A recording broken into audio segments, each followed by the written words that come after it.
Hi guys, welcome back to నిక్సా రూస్ creation. నేను ఇవాళ ఆలు అండ్ అరటికాయతో మసాలా బజ్జీ తయారు చేయబోతున్నా. దానికోసం ఫస్ట్ నేను ఒక బౌల్ అయితే తీసుకున్నాను. అందులో అంటే మనం తీసుకున్న క్వాంటిటీని బట్టి శనగపిండి తీసుకోవాలన్నమాట. నేను అదొకటి ఇదొకటి తీసుకుంటున్నాను కాబట్టి దానికోసం నేను ఒక 5 స్పూన్స్ శనగపిండి అయితే తీసుకుంటున్నాను. 4, 5. ఇప్పుడు ఇందులో సాల్ట్ ఒక హాఫ్ స్పూను సాల్ట్ వేస్తున్నాను. ఒక స్పూను కారం, ఒక చిటికెడు పసుపు, ఒక హాఫ్ స్పూను మసాలా పొడి.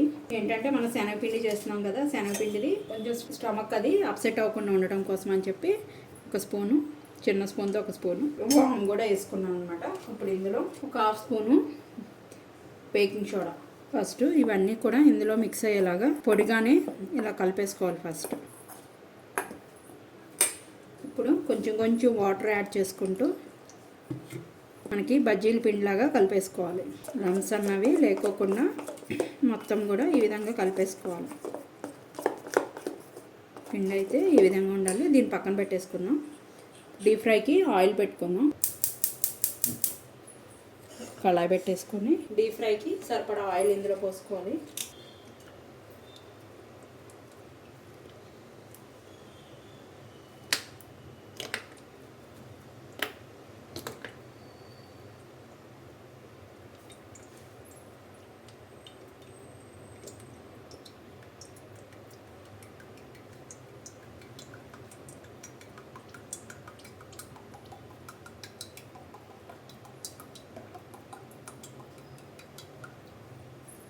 ఆయిల్ హీట్ అయ్యే లోపల మనం పొటాటోని అరటికాయని కట్ చేసేసుకుందాం.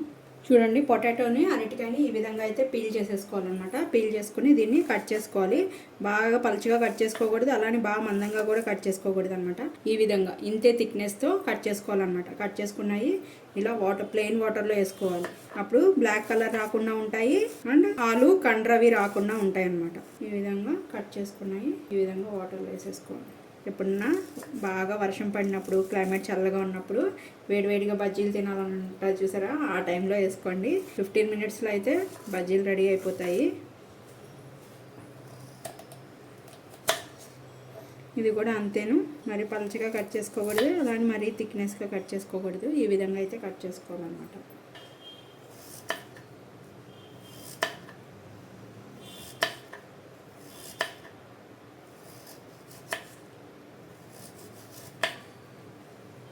నేను కూడా ఇలా వాటర్లో వేసేసుకో, ఒకసారి వాష్ చేసేసుకొని వాటర్ చేంజ్ చేసుకుంటే సరిపోతుంది.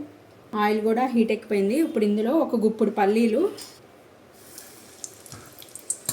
గోల్డెన్ బ్రౌన్ కలర్ వచ్చే వరకు ఇట్లా పల్లీని ఫ్రై చేసుకోవాలి. పొయ్యిని మీడియం ఫ్లేమ్లోకి అడ్జస్ట్ చేసేసుకొని ఫ్రై చేసుకోవాలన్నమాట. ఈ విధంగా ఫ్రై అయిపోవాలి పల్లీలు.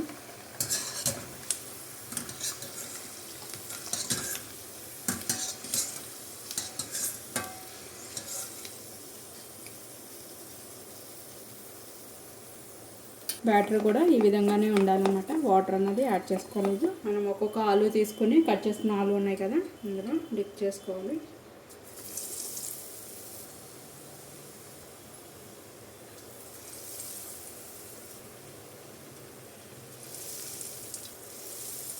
మీడియం ఫ్లేమ్లో పెట్టుకొని వీటిని గోల్డెన్ బ్రౌన్ కలర్ వచ్చే వరకు ఫ్రై చేసుకోవాలన్నమాట.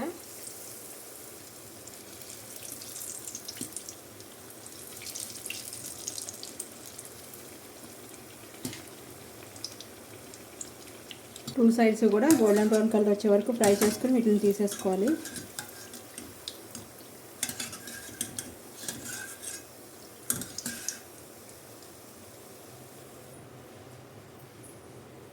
ప్లేట్లోకి తీసేసుకుందాం.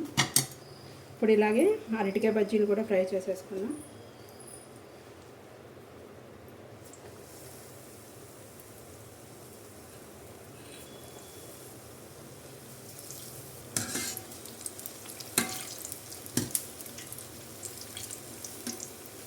టూ సైడ్స్ కూడా గోల్డెన్ బ్రౌన్ కలర్ వచ్చే వరకు వీటిని కూడా అలాగే ఫ్రై చేసుకోవాలి.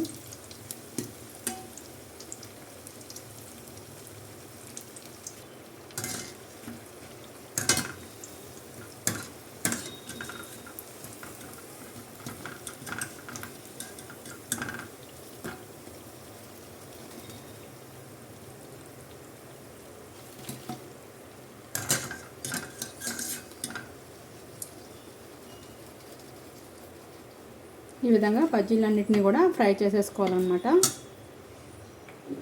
ఇప్పుడు బజ్జీలు అయితే రెడీ అయిపోయినాయి కదా. ఇప్పుడు ఇలా కట్ చేసుకోవాలి.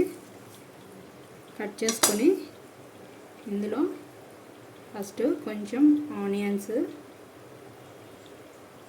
కొత్తిమీర అండ్ మనం ఫ్రై చేసుకున్న పల్లీలు ఉన్నాయి కదా, అవి కూడా ఇందులో వేసుకొని ఇందులో కొంచెం చాట్ మసాలా వేసుకొని లైట్గా లెమన్ స్క్వీజ్ వేసుకోవాలి. దీని మీద వేసుకొని ఇలా అన్నీ కూడా ఒక ప్లేట్లోకి ఫస్ట్ సర్వ్ చేసుకుందాం.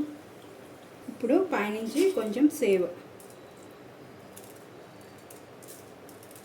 అంటే ఏం లేదు, సన్నకారపూస ఇలా వేసుకొని వేడివేడిగా మసాలా ఆలు అరటికాయ బజ్జీ అయితే రెడీ అయిపోయింది. మీరు కూడా తయారు చేసుకుని టేస్ట్ ఎలా ఉందో నాకు కామెంట్ చేయడం అయితే మర్చిపోకండి. మీరు ఫస్ట్ టైం కనుక నా ఛానల్ చూసినట్టయితే సబ్స్క్రైబ్ చేసుకోండి. ఇలాంటి మరికొత్త వీడియోస్ కోసం బెల్ బటన్ ప్రెస్ చేయడం అయితే మర్చిపోకండి. Thank you guys.